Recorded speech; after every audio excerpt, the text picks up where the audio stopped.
Para siswa yang terkasih, tadi kita sudah membahas kaitannya dengan kondisi ekonomi dan politik pada awal kemerdekaan, dan ini merupakan hal yang mau saya sampaikan Bapak, merupakan lanjutan ya, dari topik yang saya sampaikan tadi, yaitu tentang Indonesia pada masa demokrasi terpimpin dan demokrasi liberal. Nah, dalam hal ini perlu saya singgung sedikit biar kalian tahu bahwa ada periode-periode atau masa yang dilakukan atau dilaksanakan sejak Indonesia merdeka sampai sekarang ini. Kalau kita lihat secara umum tentang periode atau dapat dikatakan orde-orde pemerintahan kita yang telah dilaksanakan, yang pertama adalah kita melaksanakan apa yang disebut dengan Orde Lama. Orde Lama ini dikenal pada masa pemerintahan presiden pertama kita, yaitu Insinyur Soekarno, dari tahun 1945 sampai tahun 1966. Ini dikenal sebagai Orde Lama. Kemudian yang kedua, Indonesia melaksanakan apa yang disebut dengan Orde Baru.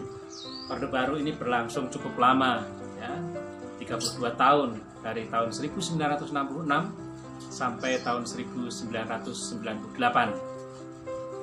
Kemudian yang ketiga adalah kita melaksanakan apa yang disebut dengan Orde Reformasi atau pemerintahan reformasi. Nah, ini berlangsung dari tahun 98 sampai sekarang.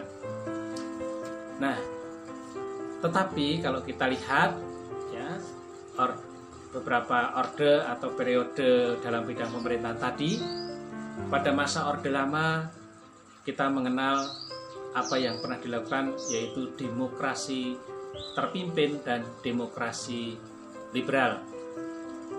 Nah, untuk hal ini perlu kita ingat bahwa kita setelah KMB, ya, Konferensi Meja Bundar tahun 1949, yang intinya adalah pengakuan kedaulatan Indonesia itu dalam bentuk RIS. Jadi Indonesia belum diakui sebagai NKRI, tetapi sebagai RIS oleh pemerintah Belanda. Maka setelah KMB itu ditandatangani, maka Undang-Undang Dasar yang berlaku namanya Undang-Undang RIS atau UUD RIS. Nah, Undang-Undang Dasar RIS ini hanya berjalan atau berlaku sampai tahun 1950. Karena pada tanggal 17 Agustus 1950, para pemimpin RIS, ya, dipelopori oleh RI, bersepakat kembali ke Negara Kesatuan Republik Indonesia. Jadi secara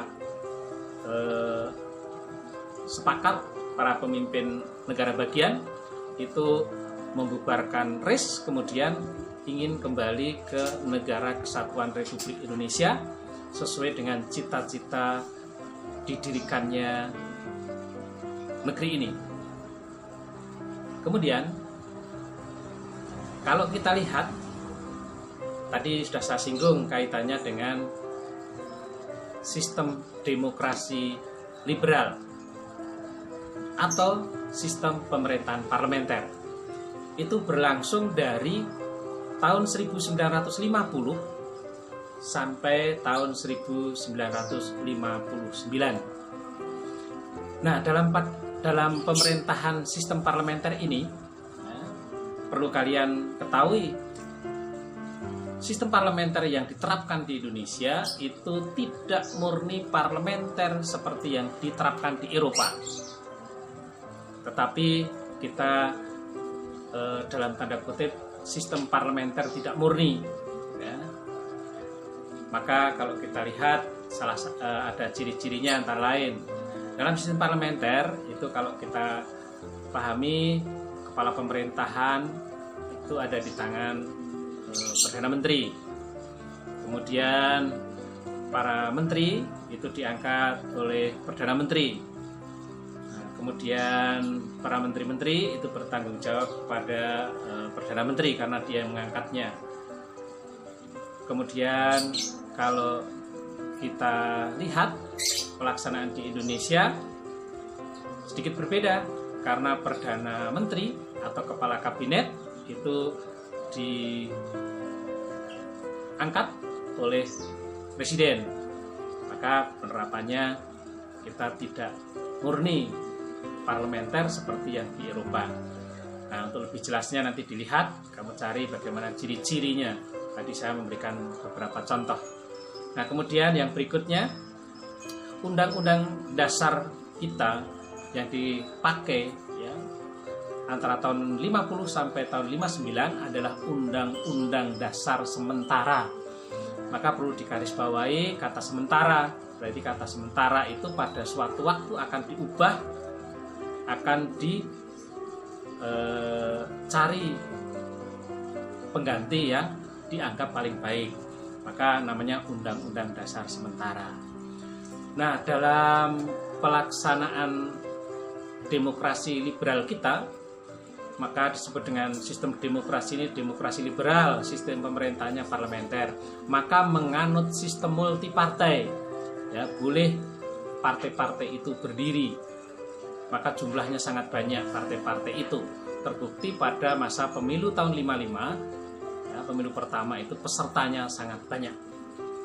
Nah, kemudian pada sistem demokrasi liberal atau parlementer ini kita mengalami pergantian sampai 7 kali dalam 9 tahun ya, yang masing-masing kabinet itu hanya memerintah 1 sampai 2 tahun saja ya, sehingga berganti-ganti. Maka kondisi politik kita itu pada masa itu tidak menentu ya, karena sering terjadi pergantian kabinet. Nah, 7 kabinet itu bisa saya sebutkan, misalnya 1, ada kabinet Natsir. Kabinet Natsir ini dari tahun 50 sampai 51. Kemudian ada kabinet Sukiman, ya, kabinet Sukiman dari tahun 51 sampai 52. Kemudian ada kabinet Wilopo. Ada kabinet Wilopo dari tahun 52 sampai 53. Kemudian ada kabinet Ali Sastro I. Kabinet Ali Sastro I ini nanti yang mempersiapkan pemilu, tapi bukan pelaksanaannya, tapi hanya mempersiapkan tentang pemilu, yaitu dari tahun 53 sampai tahun 55. Kemudian tahun 55 sampai 56 ya, itu dipimpin oleh Burhanuddin Harhab. Burhanuddin Harhab inilah pemilu pertama dilaksanakan. Kemudian setelah itu tahun 56 sampai tahun 55 sampai 57 itu dipimpin oleh Ali Sastro Amijoyo I, 2. Jadi Ali Sastro Amijoyo II. Jadi Ali Sastro itu ya, memimpin 2 kali. Ali Sastro Amijoyo I itu tahun 53 sampai 55. Kemudian Ali Sastro Amijoyo II itu menjabat Perdana Menteri itu dari tahun 55 sampai 57. Nah, kemudian Ali Sastro II ini digantikan oleh Kabinet Juanda atau Kabinet Karya dari tahun 57 sampai 59. Maka kalau kita lihat pergantian-pergantian itulah ya merupakan dinamika politik bangsa kita. Maka dalam rentang waktu itulah kondisi politik kita itu mengalami instabilitas atau mengalami tidak stabil.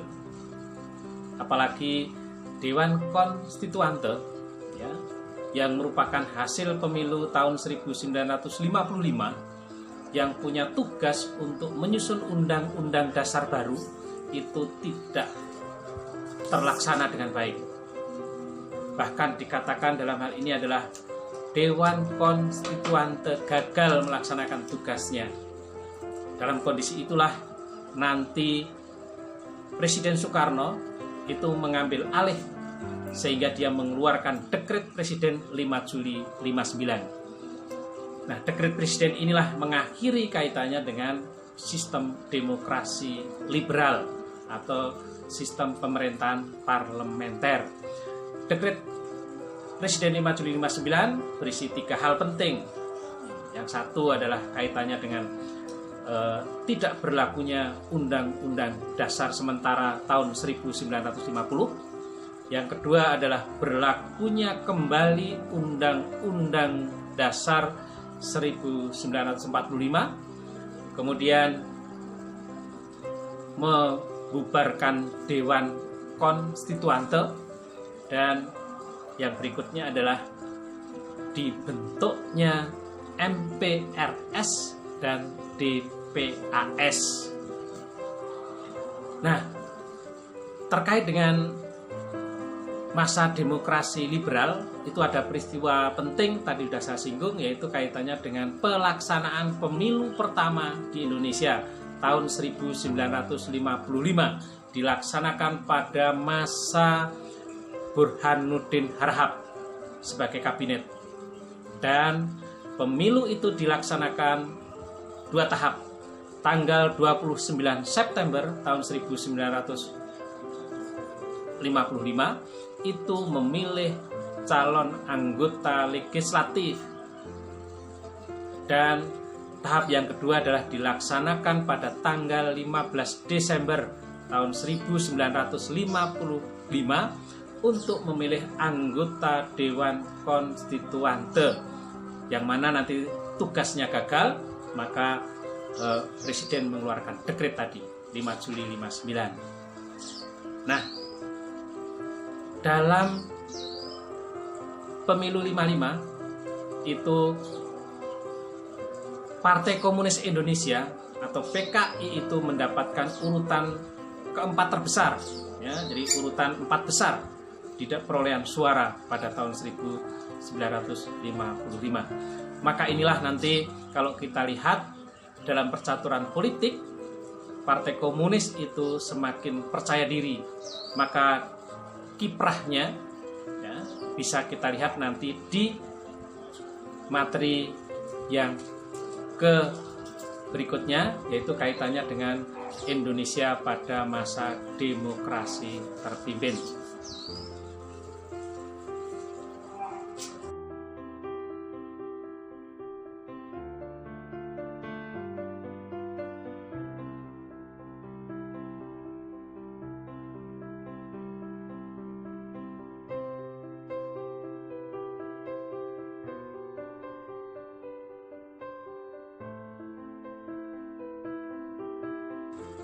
Sudah Bapak tayangkan kaitannya dengan gambar atau foto yang harapan dari Bapak agar memperjelas keterangan-keterangan atau peristiwa-peristiwa yang terjadi, bisa belajar dengan baik, kemudian memperdalam dengan cara membaca dari buku atau artikel-artikel di internet.